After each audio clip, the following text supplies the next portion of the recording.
Reka tudatevye kubw'umwanya tugiye kuganira ijambo ry'Imana. Amen.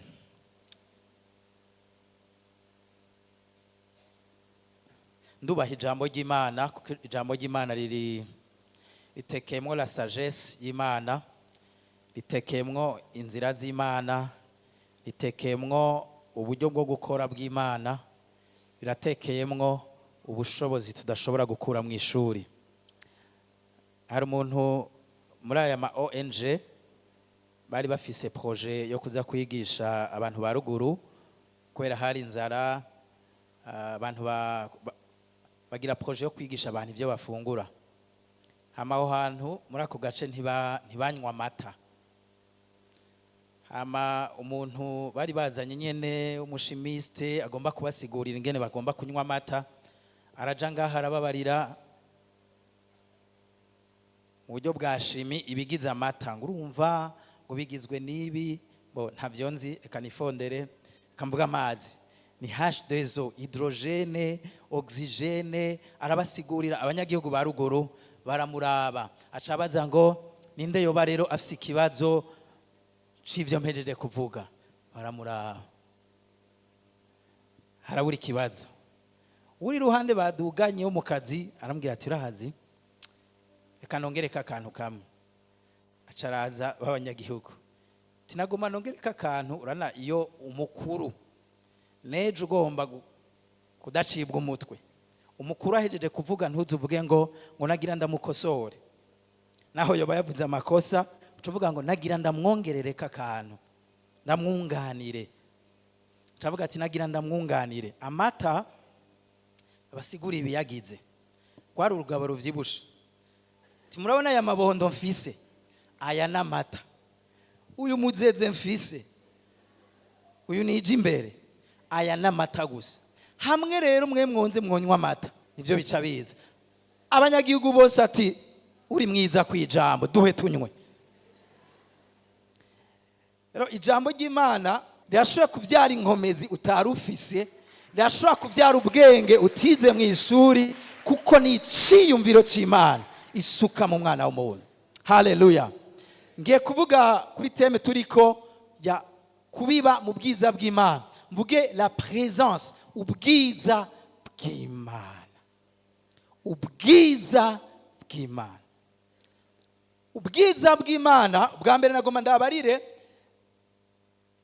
iyo tuvuga la présence mu Kirundi igihe tuvuga ukubaho kwayo, nagira ndabarire ngo aha deja Imana nihiri, hajya mwibarabara nihiri, hajya mu mpimba, hari ahantu hose Imana iriho carimwe.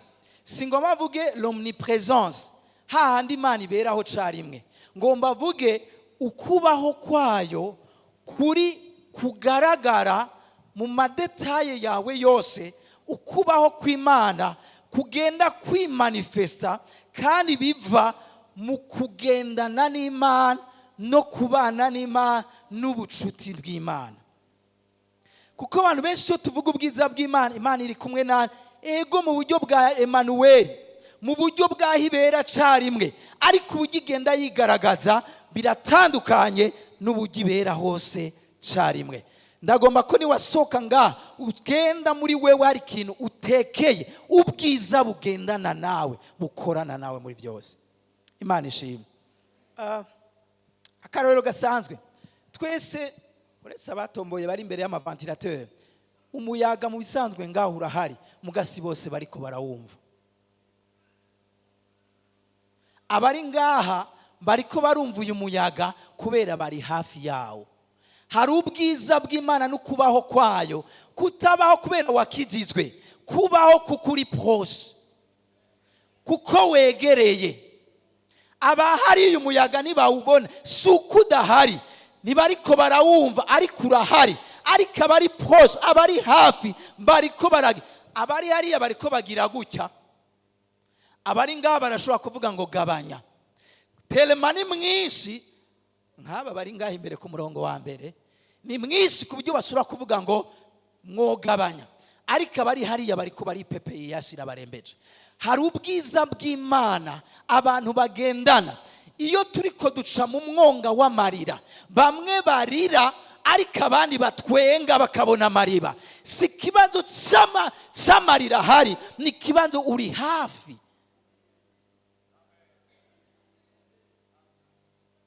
Uri hafi. Kunda aka karorero.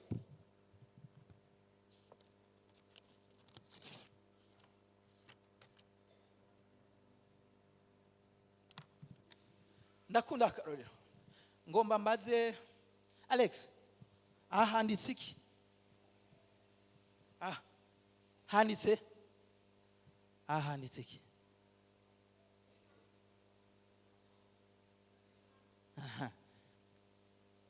Birorosha bavuze ngo handitse 5.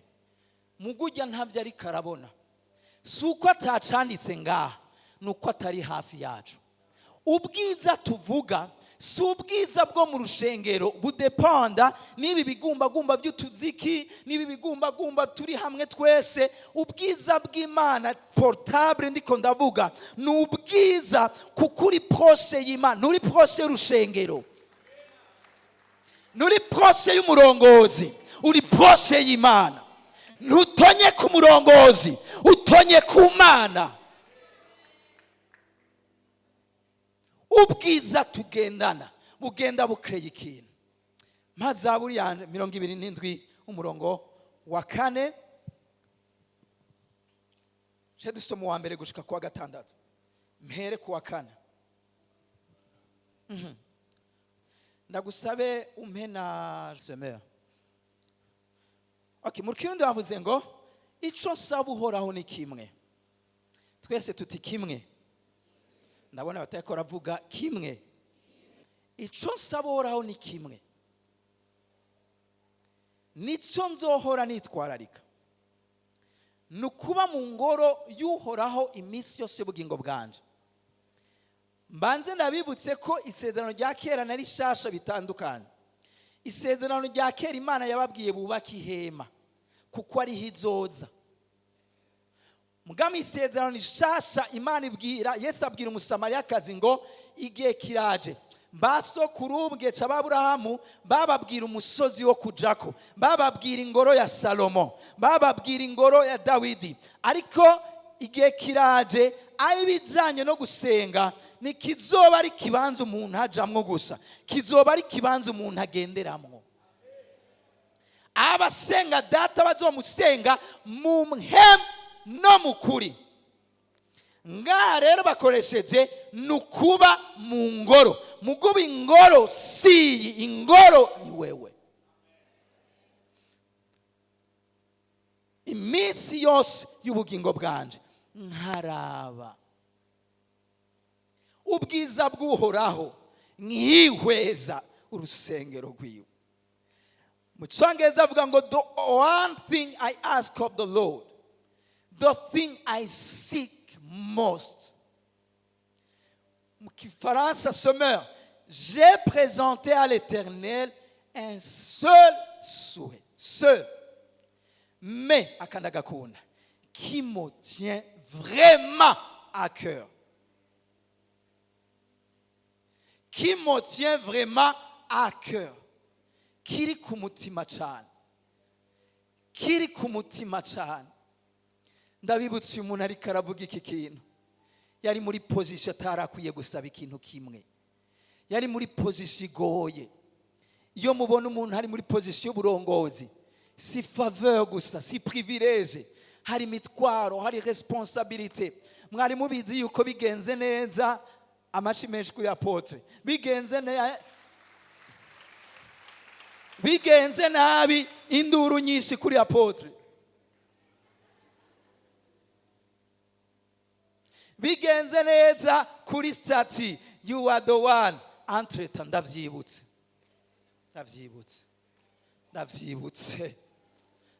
bashinga n'abapfasoni gwaruka. Nukuri kijambere cyaraje.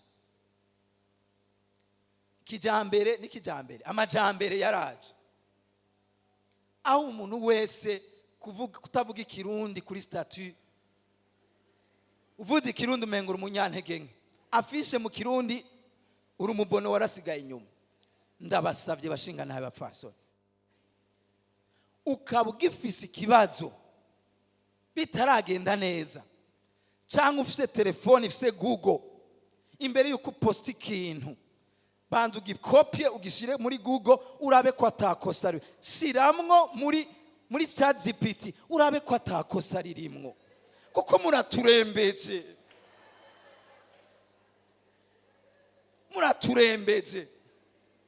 ngo thank you pastor, ngo you are ngo blessed to have you, ngo you are expiring me. Oya kira ukwegera ati nukuri discipline kuri statue, gira effort, wagize effort yo gukompoza mugabo gira ka effort ukopi ibyo bintu urabe ko atakosa ririmwo, hariho kwihenda no kubigira rimwe kabiri gatatu. Oya nukuri, oya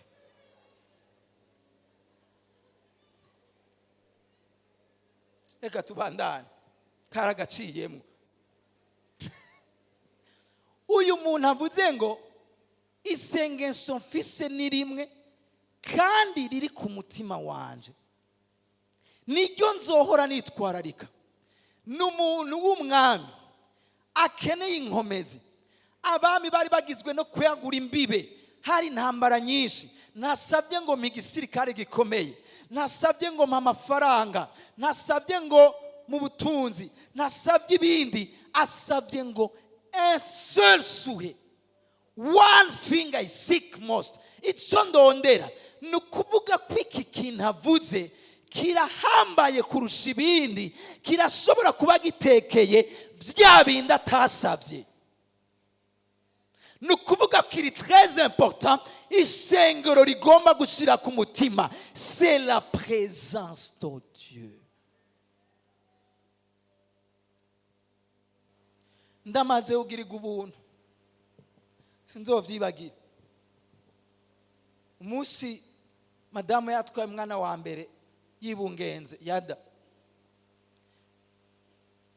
ababizi barabizi, yababaye kuva agisama, imbere kwa sama kwera amafibrome, twama kwa muganga, igitwa tuvuye aha ukaza wumva biranse. Himirije navuga ati Imana, umunsi wampaye yada nzogira veye, ntazira Imana, nanumva nzorira mvuza induru, shima Imana nkeshe bapendwa basikirizaje. Umunsi yavyara mvuye ku bitaro narasinziriye, nukuri nako singira ndabiryoshe, nasanze ncuramye ndakanguka niba twari umuntu yanteruye, nyimba bwari uburuhe nasanze ndarindi ndiyumvira yo sinanashimye Imana, muga ofo mu mutima hari mwishimwe, mugabo bya bindi nayo niteze yo baba wa mbinguni merci byaranze. Hari ibindi nashatse kuvuga iki wo kinkorera naco gamana, nyibaza ko ndoca fata amasengesho yo gushima Imana ateba, hewe cyarabaye, ariko ivyo ntavyo nagize. Ikintu maze kubona kintevya, nkirirwa nkarara nkarira nk'ikirofa atakibazo mfise, c'est la présence de Dieu. Naciye ntira conclusion, Mana nasanze icagaciro nkeneye, nasanze ubutunzi n'umutahe nkeneye, c'est ta présence. Nasanze arico kibumba gisatisfeza indani umutima w'umuntu, nukubaho kw'Imana mu buzima bw'umuntu.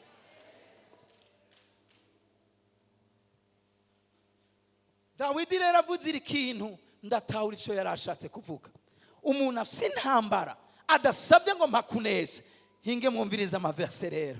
En fait ni conclusion y'amaverse ari hejuru na verse ziri munsi, kubijanye n'abansi, kubijanye n'ibizomutera, kubijanye n'intambara zizoza. Yarasigaye umengo biri simple cyane, mwumva ingena declara kavuga. Nyarutsa umurongo wa mbere, woraho niwe muco wanje n'agakiza kanje, nzotinya nde? Israel ni igihugu cyambere cyari gifise abaenemi benshi, mugavuze ngo nzotinyande. Ora niwe gihome gikingira ubugingo bwanje, ninda zonca ivutu. Ntariko arinyoha abansi, ariko aravuga ngo nta gishobora kunca ivutu. 2. Hamwe inkozi z'ibibi zari zinziye ngo zirye inyama zanje, nibo bagwanizi banje n'ababisha banje baratsitaye baratemba. Bari baje aba ba enemy, aba basagira avuge umurongo kurikira mwumva ingene babavuga. Sabansa bari bo bose, si utwansi tw'udupeti joueur, si utwansi tw'utubonobono. Mwumvirize verset 3. Na ingabo zosagaza ngo zintere. Mu Cyongereza avuga ngo though a mighty army. Mu Gifaransa bavuze une armée, muga mu Cyongereza bashize ko it's a mighty army, ni gisirikare gihambaye gikomeye. Bari bankikuje, umutima wanje ntiwotinya.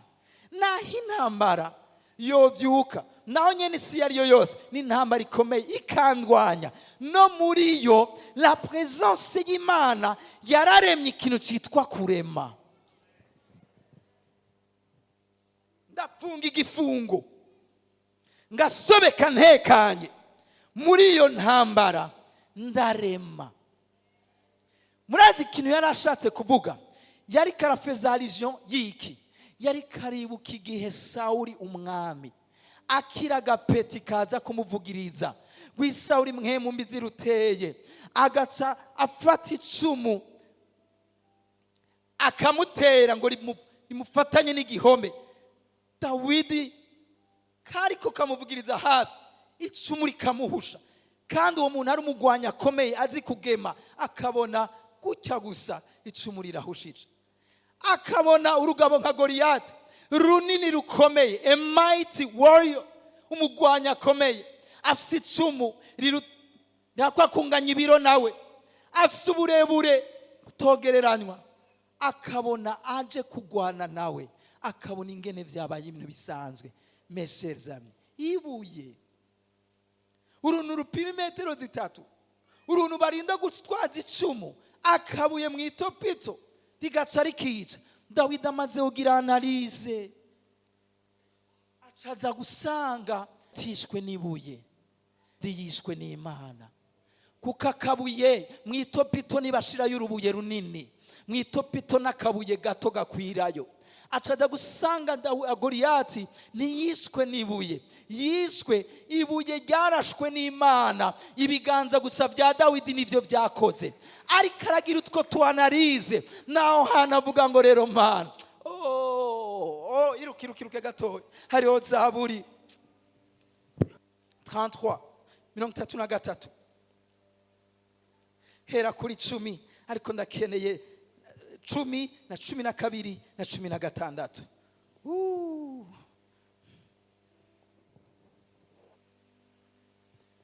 10 havuga ngo iki?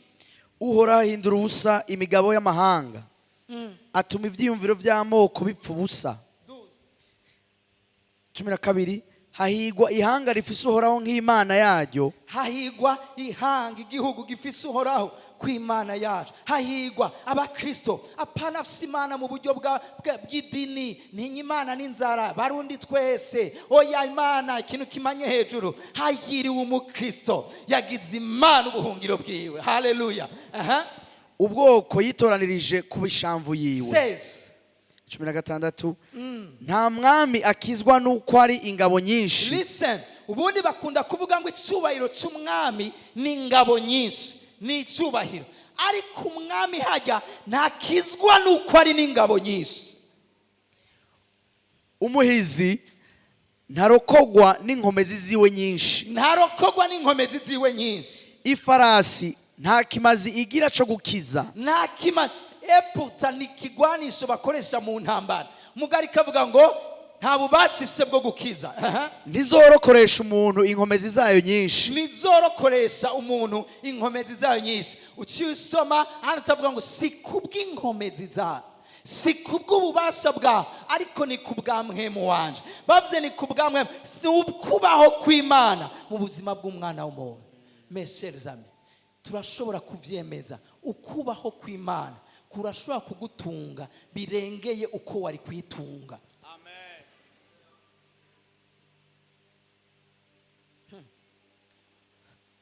Ngarukira kuri 27.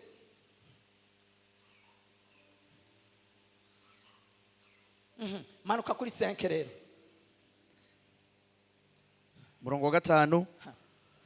Kuko ku munsi w'amagorwa azonzigama akampisha mu ihema ryiwe. Ku munsi w'amagorwa ntazompisha ahandi, azompisha mu ihema. Ihema ryari iki? Ihema yari representation y'ahantu Imana iba, ukubaho kwayo, ngo azompisha mu ihema. Uyali majambo azompisha mu kubaho kwiwe. Amen, amen. Nzogenda mu maso y'abanzi, mugabo kubaho kwiwe azompisha mu ihema. Aduhisha mu ihema, aduhisha mu bwiza bwiwe, aduhisha mu kubaho kwiwe, aduhisha muri presence yiwe. Iki kintu kirateye ubwoba. Ndaba bari ikintu kimwe. Uku kubaho kw'Imana kumeze nka radare. Ibihugu biba byarestaye amaradari, bivuga ngo indege yose cyangwa ikigwanisho cyose kizoba kigomba gutera igihugu kizobonwa n'amaradari kikiri kure. Kubwo rero ayo maradari azobibona ari kure, hama ahagarike ibijanye n'izo ndege. Presence y'Imana kubaho kwayo ni radari dufuka abarozi ba ruguru bahagurutse. Ni radari dufuka abadayimoni babaye angaje kukuzibira ngo nubandanye hajya ahantu, bituma bakubona mugani bagukoreko. 1 Samuel 19 verset 19.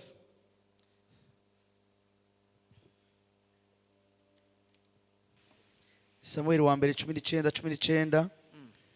Maze babwira Sawuli baterega Dawidi ari Nayoti Rama. Nuko Sawuli atuma abantu gufata Dawidi, bashitseyo basanga abavugishwa n'Imana. Nge gato ndashaka iyo turiko turasoma Bibiliya zero tugenda buhoro buhoro, ngomba tuvyamplifie muri langage bumva kugira bumve kubaho kw'Imana ingena ikintu giteye ubwoba. Tujane. Maze babwira Sawuli batereka Dawidi ari Nayoti Rama. Maze babwira documentation y'igihugu c'u Burundi bati ntuzeye ari mu kinanira ca kane.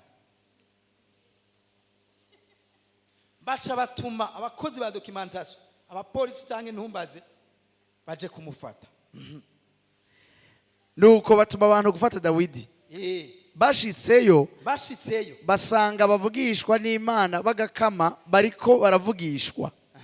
Na Samweli ahagaze ngo nk'umukuru wabo, ngaho nk'umukuru wabo. Bariko baravugishwa, ntibariko bavuga ngo ayi prophesy, bariko baracana umuriro ku gicaniro basenga, batazira Imana. Kandi rero ntibariko baravuga ngo Imana ya Abrahamu. Narakunze umuntu umwe akantu numvise ejo, baratwo tuvuga ngo Imana ya Abrahamu, Isaka na Yakobo. Avuga ni nkuko yovuga Imana ya Abrahamu na NININAHAZWE. Nakivuga Isaka na Yakobo nawe nyine arishiramo. Aba bantu rero bari barahana, bariko barahimbaza Imana, bariko barasenga, bariko baratazira, kandi babizi ko Sawuli ariko arabahiga. Bashitse basanga telma aho hantu hari connection imeze neza, hari wifi imeze neza. Yugiye ku mayopo habari wifi atakodi rimwo, tamodo pass rimwo, ukiyashika gusa nugira ikibazo ca connection uca wiconnecta.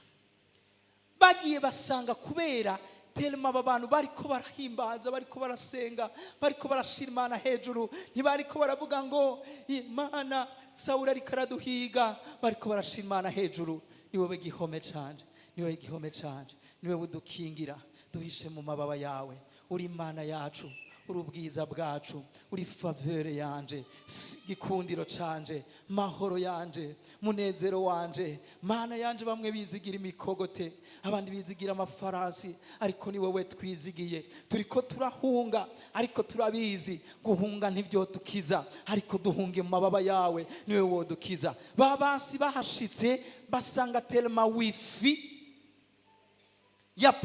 ya protection ihiri, bashitse baca bari bagira mission, ngo baca batangura nabo kuvugishwa, batangura gusenga. Nibaza ko babaravye ati abasirikare ba Sawuli biguma ngaho. Sawuli abonye batevye, yumva ko bagiye bifatanya nawe, atuma ba kabiri, nabo nyene bigenda gutyo, atuma ba gatatu, nabo nyene bigenda gutyo. Vyakabaye kera nawe nyene avuga ngo reka ngende jewe ndamwifatire jewe. Ahashitse tellement présence y'Imana irashobora guhindukiza imigambi ya Satani ku buzima bw'iwawe. Ahashitse nago rushitse hana rigi umuntu aza gufite ishavu, je ngira ndakwereke ko tutangana, ngira ndakubikeyo umwaka wose, uzugende wibuka ko je ndi giti kiturirwa, nuzugira ubwoba kangwe nayo majambo, uzugende gusa inayoti hawe, irama hawe. Irama n'ahantu ni gicaniro kiri personnel, si gicaniro CLG, si gicaniro sahano dusengera muri rusangi. Irama n'ahantu nagize ahantu sengera hanje, ni sengesho ryo mu mutima, n'amatazirano yo mu mutima. Samatazirano arongowe na Lewisi, samatazirano arongowe na Chelsea, samatazirano arongowe na Apotre, n'amatazirano y'imva mutima. Ayo ni yakuzigama. Ndasengera mu Kristo wese wa CLG agire nayo tirama hiwe. Turi muri generation iteye ubwoba, rimwe iteye ubwoba. Aba Kristo muba proud yatwebwe. I am the son, I am undercover, I am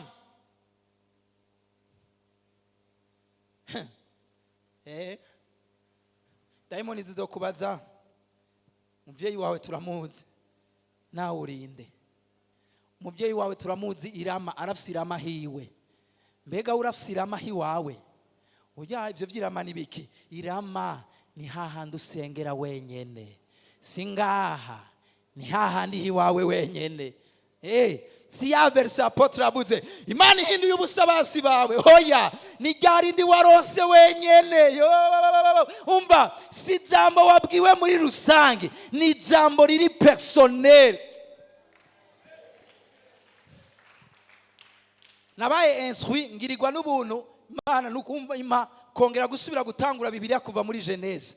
Hari ikintu na réalise, abantu bose tuvuga twama turiko turigisha n'abantu bari basanzwe nka twebwe, bagiye gucika abantu badasanzwe kubera Imana yaje ikavuga ngo naka Aburahamu akitaba.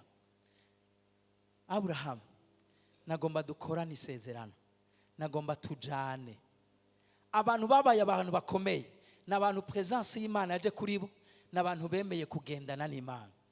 Aburahamu wabo barabanyabigirwamana, basenga ibigirwamana, ariko kuva umunsi atanguye gufatana ukuboko n'Imana ati inguve ngaho ugenda ahantu nzokwereka.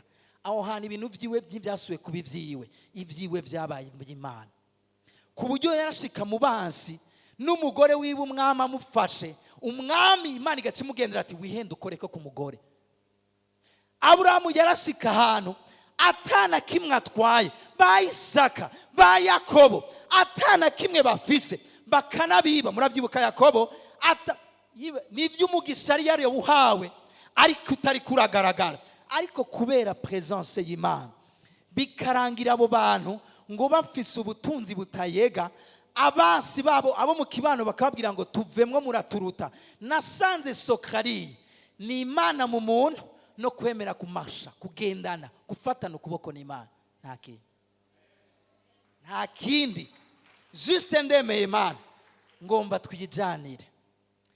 Mfise ubwenge nk'umuntu, mugabo singomba kwizera ubwenge bwanje. Fise inguvu nk'umuntu, singomba kwizera inguvu zanje.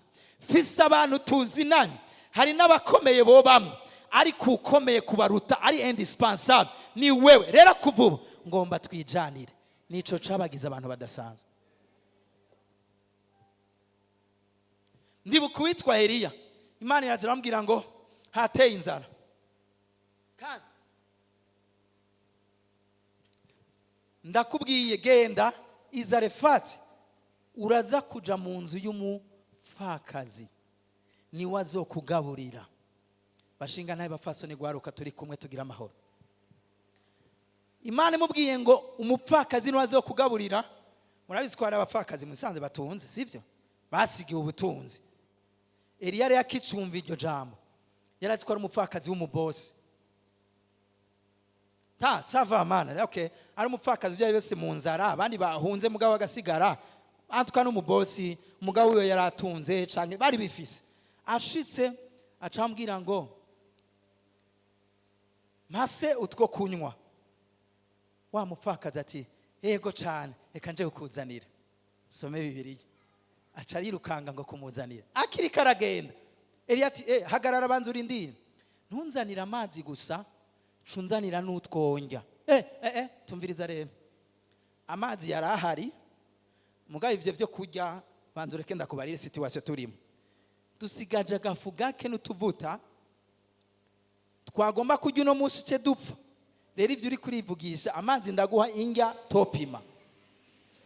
Eliya cavuga ati none Imana yampenze, we wambwiye ko umupfakazi ari bazongaburira, none umupfakazi wambwiye n'uyu canke nihenze n'umubanye wiwe. Imana yoga ati nuwo nyene, kandi mubarira kuzanira utwo nyene. Mugabo acambwira ati oya ntaco, nahawe instruction ko ari we uzongaburira. Sinzi uburyo Imana iza kubikora, mugagenda unzanire, kandi nimubanze kujya mwe na umwana wawe, mubanze mumpeje wenge. Kw'Imana avuze kuzokwa mungaburira, igitangaza gihagaze ko mbanza kurya. Zanange Bibiliya avuga ngo amuzaniye.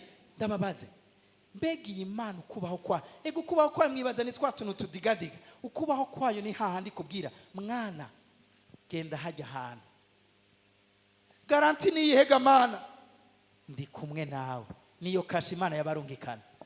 Mose bantu b'Imana havuye muri Egiputa, Egypte, puissance mondiale, aratorotse bagomba kumwica. Ahunze, Imana ishamubwira ngo niwe nahisemwo, subira hariya wahunze, ndagutuma ati kwa jina la Yesu. Hariya hantu ga mwana, yumvira wo kubarira bariko baraguhiga ngaha, igacikubwira ngo subirayo ubabarire ivyo ndagutumye. Mose aravuga ati Imana ivyo bintu nibikunda, ati ntugire ikibazo, kashe ngomba ndakurungikana. Mana sinzi kuvuga, no don't worry, ndakunda iki kintu, nzobana n'akanwa kawe, ndaguha ico ubwirizwa kuvuga.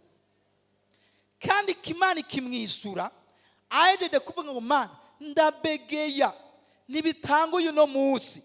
Imana niyacina mukiza kubegeya, Imana amuhaye garanti, trust me. Ivyo udashoboye ndabizi, intege nke zawe ndazizi, trust me, nyizera ijambo ndakubariye, genda nzobana n'akanwa kawe.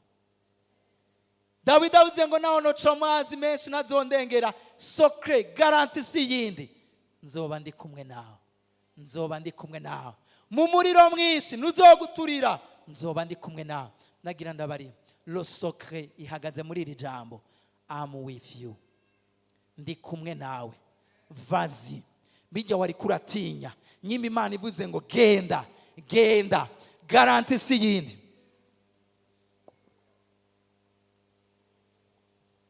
Ndavyibuka 2024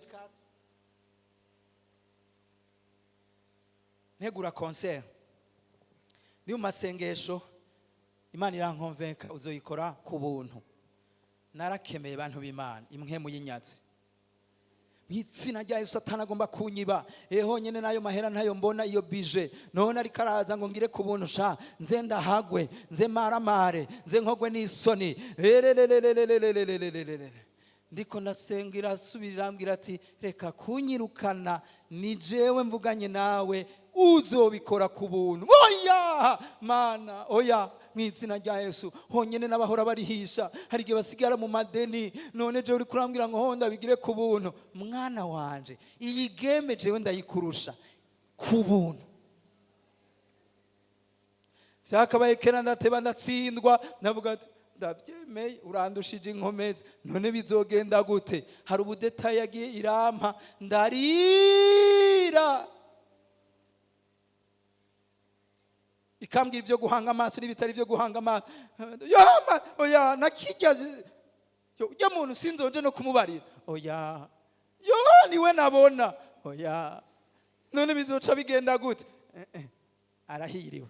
Pastor yari ngaha, Dodi niwe yigisho ryabo, numva mwema arankomiritse. Arahiriwe uwizigiye uhoraho, inkomezi ziwe zikaba muri we, azomera nk'igiti gitewe hafi y'imigezi y'amazi, ibibabi byacu ntibizokuma. Haleluya, azokwama. Hewe ndumvira ndagira turatangura ama repetition, dutanguye nkayibwira Mana wambwiye ngo iki modo passe nimeze gute ku buntu. Sawa, narinzi rero kwifaranga bizoca bitangura guseseka uwo mwanya nyene. Bapendwa basikirizaje, isomene ya nyuma abari mu bigega barabizi, twari tugise manka ya 40 miliyo uko. Ndababwira ati ngiye gusenga, kandi singiye gusengera amafaranga, ndabihanije. Uzo telefone ambwira ngo duha amahera, nzomwereka. Baranambwira uri seriye, wumvise ku buntu canke wumvise ko bazobanza kuriha hamagira amasaha uvuge ngo abashaka binje ku buntu? Oya, numvise ku buntu canagenda. Franchement nangiye gusengera ukubaho kwayo, nico nayo nkeneye. Ndiko ndasenga contemple ubwiza bw'Imana, nza numva Gibson twese dukunda kuvuga, azicara ryacu, aziva hasi ryacu, aziminyiro yacu, ankikije imbere n'inyuma, hamasha numva ukuboko kwiwe kwanje kuri wewe. Narakomye induru, nacambona igicapo cakwa kundi muri Katolika, umupahe wawe ugira uraganire caho ugira iki, baba bagufasha ukuboko inyuma, mane majambo ndagushigikiye. Mbona ico gicapo, Imana ikuboko kuri inyuma, ndakoma induru. Konseri yari bwashike muri iyo ndwi ya nyuma ngo hari nka mercredi, ndakoma induru, nagiye mejeje kumva ari signature ko ibintu bizogenda neza. Hewe ndatamba ndije nyene. Ku mugoroba ntangura kumva uwo mu bigega aranyandikiye ngo senga uteka, nanababujije uzumbwira ari gikorwa gikenewe mu twashoboye, muga ntuzusaba amahera. Natanze kuri afisha amanimero yanyu, ibindi birabasha. Ngo senga utekanye, ngo ibintu biriko biraba, ngo ntavyo tuzi. Acarampa kamwe, zime nyaku. Naciye mbanda ndahagarika ati zime. Acarambwira ngo ubu nyene mvuye gutora amahera, ngo y'umubeninoise. Naho umubeninoise avuga ikirundi toya.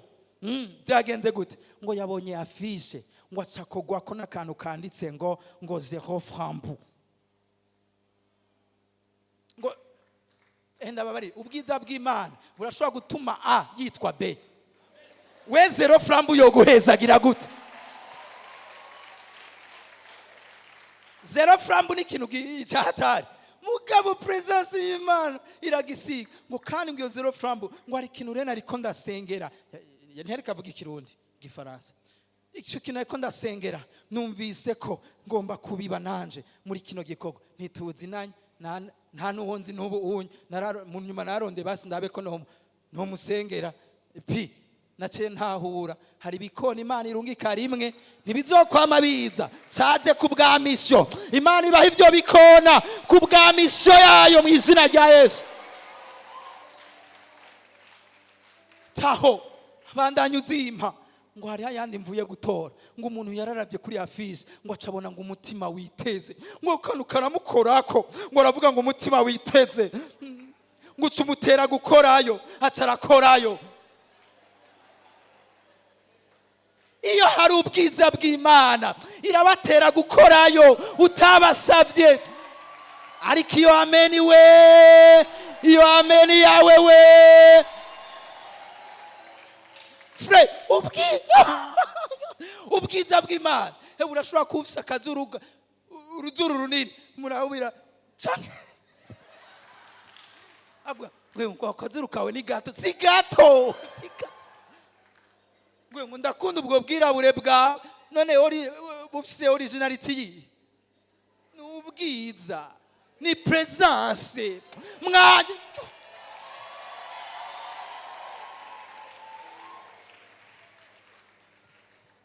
wambaye kombo sio ataro parisien sio ata village ni bende 2200 ariko kubera presence y'Imana Imana ikaratiyo ndakunda ingene wambara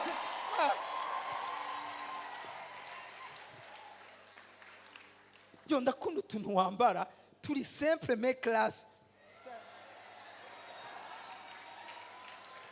ni from bende mugabo isizwe ukubaho kw'Imana umviriza presence y'Imana iratekemo ikintu cyitwa faveur iyo muri ko murasoma Daniel bariko barabaforma kugira ngo baba abakozi b'ibwami barabigisha hama barabagaburira burya hajya n'ingene umuntu asabira avana n'ivyo afungura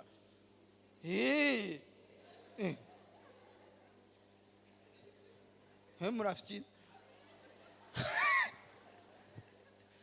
barabagaburira mugabo Daniel acarasaba exception ndabasabye twivyo muri ko muragira biterekerewe ibigirwamana acamusaba ati s'il te plaît du teste twe tureke ko tujya ivyo mwibaza ko ari byo bizana amafreshere nyemerera twebwe twirira imboga hama muduhe n'amazi hewe warajejwe kubagirisha formation nabwo ati wesha ugira uncisha umutwe akazi umwami yaduharazi gituma avuze ngo tubagaburire ambwa ati basi ndagusaba ikintu kimwe maze umukuru w'inkona abwira Daniel ati ndatinya umwami segaba yabagereye ingaburo z'ivyo mujya n'ivyo munywa vyomera mite ababonye mwonze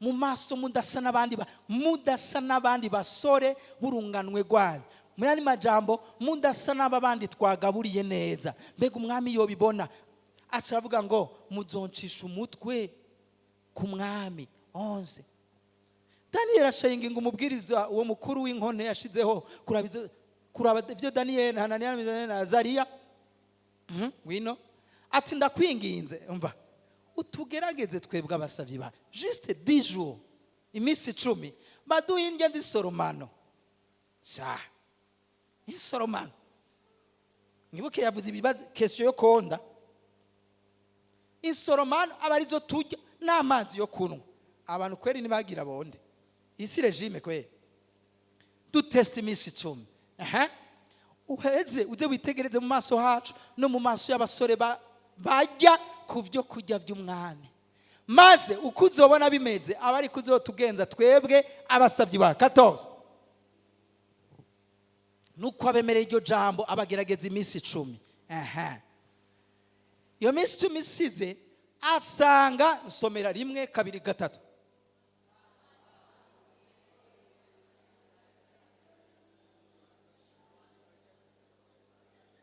oya ngoma musubiremo 1 2 3 cyane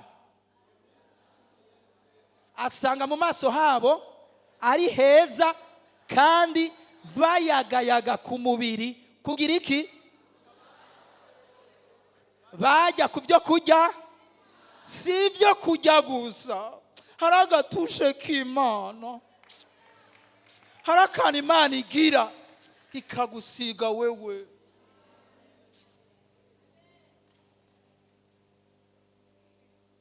ndabyibuka ndandaza isambusa z'inyama banyita sambusa mu mashuri bo twiganye barabizi risedura nari derege haje gusaba shifo canke ingwa sambusa umuprof akarati ivyo nibiki ahindukiye sambusa kaza mbona Imana sha nkaza numva abantu ngo isambusa zo kwa Lopez ziraryoshe, kumbe naho sinzi ico kesi nawe bwatangwe no kuzikorera, wanzanira ni wazanira no muri kantine, mugabo ngo ziraryoshe ngo kurusha izo muri kantine. Abandandaza muri nga, you need the presence of God. Urakeneye kubaho kw'Imana. Simbuze ngo ureke kwiga umenye ibyo ukora, haruhande y'ubumenyi ubwiza bw'Imana. Ibi byarabaye kuri Esteri, abandi bose babagira make up, babasiga bagira gute, ariko kugira umwamaro nk'uwatora. Ariko Esteri kubwa presence y'Imana, Imana iramusiga igikundiro. Umwami amubonye ati nta wundi Esteri ndo wangu wa motema, aramuhitamo. Ubwiza bw'Imana buradushira ku ruhande. Urakeneye Nayoti, urakeneye bwa bwiza bw'Imana. Guteba, papa nzoja muri rya competition, papa nivyo ndazi ngene batondeka amajambo muri Bibiliya, but I need your presence. Kuko ta presence iragenda igasunika ibyo uvuze ikabigira binini. Papa ndazi ngene no kwandika indirimbo ntoye Bibiliya, ndazi ngene no fundikanya amajambo, ndazi ngene game nizine zikurikiranya, ariko haruhande yico I need your presence, ukubaho kwawe. Papa nivyo hajya hano nije ndikarivye muri ya entreprise, ariko haruhande yico ndakeneye ukubaho kwawe Mana, ndakeneye ubwiza bwawe Mana. Kandi ubwo nabwo ni bwa bwiza buva mu bucuti, buva mu rugendo tugendana n'Imana. Ndangirize kuri no verse 1 Samuel 30 tugiye gusoma kuri 5 gushika kuri 7. Nigihe n'umwami Dawidi umugwanyi bamwumvise gusa ko Dawidi agiraze, baca bahinda gashitsi kubera ibikorwa yakoze, kubera abagoriyati yishe. Ariko musi abasi babo bivye, baturiye, batwaye abagore n'abana babo, Dawidi ashitse bariko bararira. Iki kintu ndagomba kibe mu muco wacu. Ba Kristo beneda, ndashaka iki kintu gitegwe mu mitima no mu mpemu zanyu. Kukonsulta uhoraho, kubaza uhoraho, kumenya ko approval y'Imana, kumenya ko Imana yavariza ibintu gira ukore, kumenya ko Imana yemeranije nawe muri de nubwo ufise ubwenge. Umwanditsi w'imigani yavuze kuri 3 chapitre 3 verset 5, ne te fie pas à ta sagesse, ni wizere ntuhagarare gusa ku bwenge bwawe. Ngo Dawidi abarira Abiyatari umuherezi mwene Abimeleki ati nunzane efodi hano, nuko Abiyatari azanira Dawidi efodi. Umurongo 8, Dawidi araheza asiguza uhoraho. Iki kintu reka ndabarira, Dawidi arazi kugwana, Dawidi arafise abasirikare, Dawidi arafise ibigwanisho. Mugabe imbere yuko agira tere niyiyemeye na konta gusa ku ngabo n'ibigwanisho, ngo asiguza yambara efodi. Twese efodi yacu tubwizwa kuyambara, si y'abapastori. Efodi wari umwambaro w'abaherezi. Uyu munsi Isezerano Rishasha natwe mu buryo bumwe Imana yatugize abami n'abaherezi. Efodi yawe ibwirizwa kwama hafi, wambara umwambaro ubaze. Asiguza uhoraho ati mbega naho nzi kugwana, naho mfise ubwenge, naho nzi amastrategie, naho muri mariage bisaba ko twavyumvikanye, naho yanyemereye, mbega ngende canke singende. Birivuga ngo umutima w'umuntu uribesha kurusha ikindi kintu cyose. Hama ngo mu mutima w'umuntu habamwe imigabo myinshi, ariko projet y'Imana, projet y'Imana niyizorama kuko ntibayigwanya. Asiguza ati nina kuri ico gitero nzogihambye. Aramwisura ati nubakurikire. Mu yandi majambo ndahejeje kuvalida.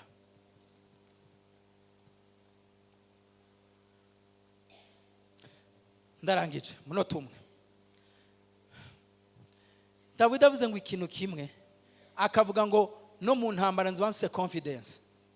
Yari afise kashe akanote k'Imana kamubwira ati mu rugendo urimwo turi kumwe.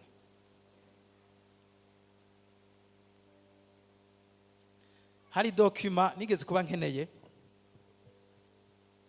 iri ubuntu mbanzinanye n'umukuru waho hano.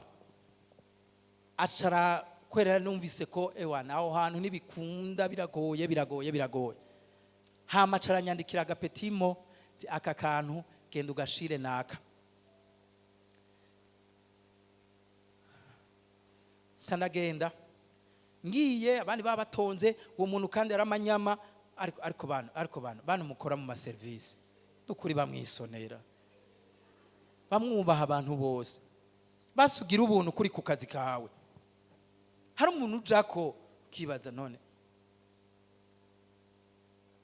ibibazo ufise nije nabiguteye utaranagira ushaka iki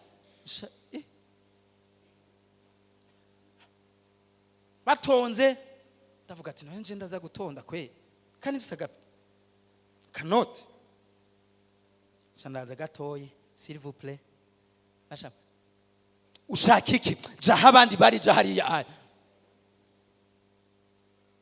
mwonyumviriza gatoyi cana mwitanga ati nabandi diko ndabumviriza ngurumva hari hacerewe kandi byari ibintu nyene sinamusika hama rero kubera akanote mfise sanamwereka ati ugutwara yampaye akakana acasoma okay karibu ngo wicare ngaha karibu ngaha ton ikirahinduka muri no rugendo turimwo udafise akanote k'Imana urabona nimuyakomye neza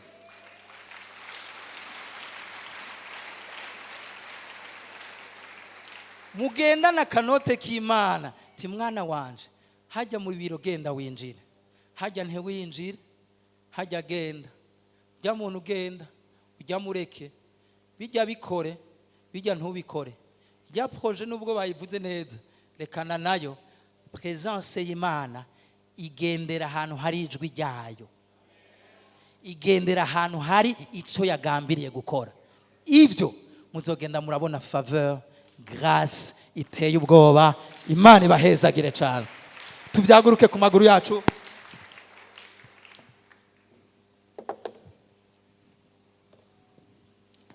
one thing kimwe gusa no kubaho kwa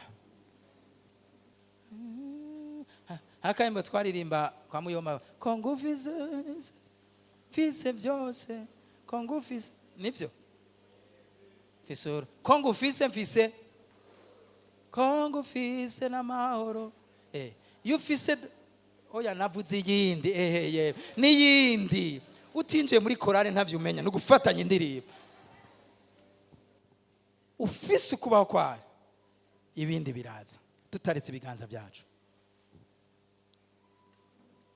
data mu izina rya Yesu turakushimiye ku ijambo ryawe ubwiza bwawe nico kintu nsenze kandi nisabira nongera nsabira ubwoko bwawe Mana inyota yo kubaho kwawe kudweringa kudemera apana kuza rimwe mu kibanza c'ubwiza bwawe mu mahema yawe Mana nkuko umwanditsi yavuze ngo nico nzohora nitwararika ndasabye umwitwarariko ngo kuba mu kubaho kwawe umwitwarariko ngo kurondera ubwiza no kubaho kwawe umwitwarariko wo gucukura ibwina cyane Mana ndabizi imyitwarariko ni myinshi ndabizi ibyo dusaba ni byinshi ndabizi liste ni ndende mwami ariko ndasabye kwisonga hazokwame hari ukubaho kwawe ubwiza bwawe abari byo bizokwama biri on the top n'izina rya Yesu Kristo y'ivyo twitwararika buri munsi Mana ndakwinginze hindura ama priority y'ubuzima bw'ishengero mwami ukubaho kwawe ubwiza bwawe guhuzagizwa aribwo turondera bikomeze kuba umwitwarariko w'igihe cyose mwami uzobukoze papa uzobukoze mwami ibyo ndabizi bizorema kwizera bizorema amahoro bizorema umunezero bizorema intsinzi bizorema kwerekwa bizobona guhishurirwa bizorema kutananirwa bizorema kutaruha bizorema kwama twibura mu nkomezi kuko ubwo bwiza buduha kwama twibura mu nkomezi shaje urakoze turabigushimiye kubikoze tubisenze twizeye mu izina rya Yesu Kristo isengero muvuge amen.